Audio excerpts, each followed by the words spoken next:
Stage 4 మోకాళ్ల అరుగుదలకి నొప్పి లేకుండా కీళ్ల మార్పిడి ఆపరేషన్ చేయబడును. Doctor Ramesh Gajula, endoscopic spine ortho surgeon and pain physician, పెనిషియా spine pain ortho and sleep centre, Uppal, Hyderabad. ఈరోజు ఒంటిమిట్ట జెడ్పీటీసీ ఎన్నిక సందర్భంగా ఒంటిమిట్ట మండలంలో ఎన్నికల సరళిని చూడడం కోసం తెలుగుదేశం పార్టీ అభ్యర్థిని బలపరచడం కోసం ఈరోజు ఇక్కడికి రావడం జరిగింది. ఒంటిమిట్ట మండలంలో తెలుగుదేశం అభ్యర్థి ఖచ్చితంగా గెలుస్తాడన్నటువంటి బలమైన నమ్మకం ఇక్కడ ప్రజలను చూస్తుంటే స్పష్టంగా కనిపిస్తుంది. ఎందుకంటే దళితులు, బీసీలు అధికంగా ఉన్నటువంటి మండలం. దళితులు, బీసీలకి తెలుగుదేశం కూటమి ప్రభుత్వం చేస్తున్నటువంటి అనేక సంక్షేమ కార్యక్రమాలు చూస్తున్నటువంటి ప్రజలు, మనకు అధినాయకత్వంతో పాటు స్థానిక నాయకత్వం కూడా అదే పార్టీకి చెందిన వారైతే ఆ ఫలాలు మనకు బాగా అందుతాయన్నటువంటి ఆశతో ఎదురు చూస్తున్నారు. మీరు గమనించారు, ఎస్సీలకి గత ప్రభుత్వంలో 27 పథకాలని రద్దు చేయడం జరిగింది. ల్యాండ్ టైటిలింగ్ యాక్ట్ తెచ్చిన పాపానికి ఇదే మండలంలో ఒక రైతు ఏ విధంగా అసూలు బాసాడో మీకు తెలుసు. ఈరోజు డబ్బులు సంచులు జోబిలో పెట్టుకొని గత ప్రభుత్వంలో అక్రమంగా సంపాదించినటువంటి కోట్ల రూపాయలను పంచి ఎన్నికల్లో గెలవాలని వైసీపీ కుట్రపడుతోంది. అదే కాదు, గతంలో చేసినటువంటి దాష్టీకాల ప్రభావం నుంచి ఇప్పుడిప్పుడే బయటపడుతున్నటువంటి ఈ ప్రజానీకాన్ని భయపెట్టి కూడా గెలవాలని చూస్తోంది. నేను పోతలపట్టు నియోజకవర్గంలో ఒక ఎస్సీ సామాజిక వర్గానికి చెందినటువంటి ఎమ్మెల్యేగా ఇక్కడ ఉన్నటువంటి దళితులకి ఒకటే విజ్ఞప్తి చేస్తున్నాను, బీసీలకి ఒకటే విజ్ఞప్తి చేస్తున్నాను. మన రాష్ట్రం బాగుపడాలంటే ముందుగా మన ప్రాంతం బాగుపడాలి.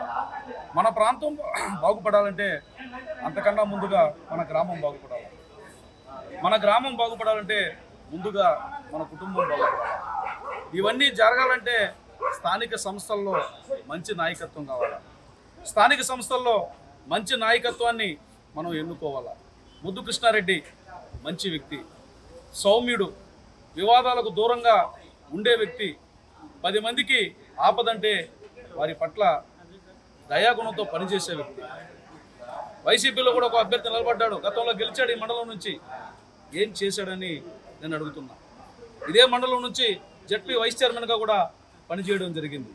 మరి ఈ మండలంలో ఉన్నటువంటి 13 గ్రామ పంచాయతీల్లో ఉన్నటువంటి గ్రామాలకి ఒక జెడ్పీటీసీగా ఏమేమి నిధులు తెచ్చిపెట్టాడో ఆలోచించమని కోరుతున్నాం.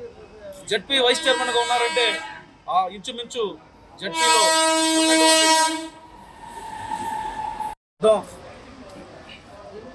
ముఖ్యమంత్రి నారా చంద్రబాబు నాయుడు గారు కుప్పంలో పోటీ చేశారు. ముఖ్యమంత్రిగా ఉన్నారు కాబట్టి ఆ కుప్పం ఎంత డెవలప్ అయింది? ఇదే ప్రాంతం నుంచి, కడప జిల్లా నుంచి ముఖ్యమంత్రులుగా 2 గెలిచారు. ఆ ప్రాంతం ఎంత డెవలప్ అయింది? వారి నియోజకవర్గం. అంటే ఒక ఎమ్మెల్యే గెలిచాడంటే ఆ సొంత ఊరికి అంతో ఎంతో ప్రయోజనం కలుగుతుంది. అలాగే ఈ ప్రాంతం నుంచి గెలిచినటువంటి, గతంలో గెలిచి జెడ్పీ వైస్ చైర్మన్గా పనిచేసినటువంటి వ్యక్తి ఈ మండలానికి ఏం చేశాడు?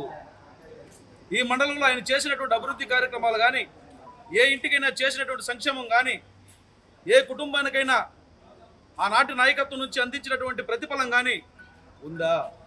ప్రజలు ఆలోచించమని కోరుతున్నాం. ఈరోజు డబ్బులు సంచులు జోబులో పెట్టుకొని, లేకపోతే మా ఆధిపత్యం చలాయించడం కోసం కొన్ని గ్రామాల్లో మేము చెప్పిందే జరగాలి, మేము చేసిందే శాసనం అన్నటువంటి రీతిలో చేయాలంటే అది కుదరదు. నేను అందుకే ముఖ్యంగా దళిత సోదర సోదరీమణులు విజ్ఞప్తి చేస్తున్నా, పెత్తందారి వ్యవస్థకు స్వస్తి పలకండి, ప్రజాస్వామ్య వ్యవస్థకి నాంది పలకండి.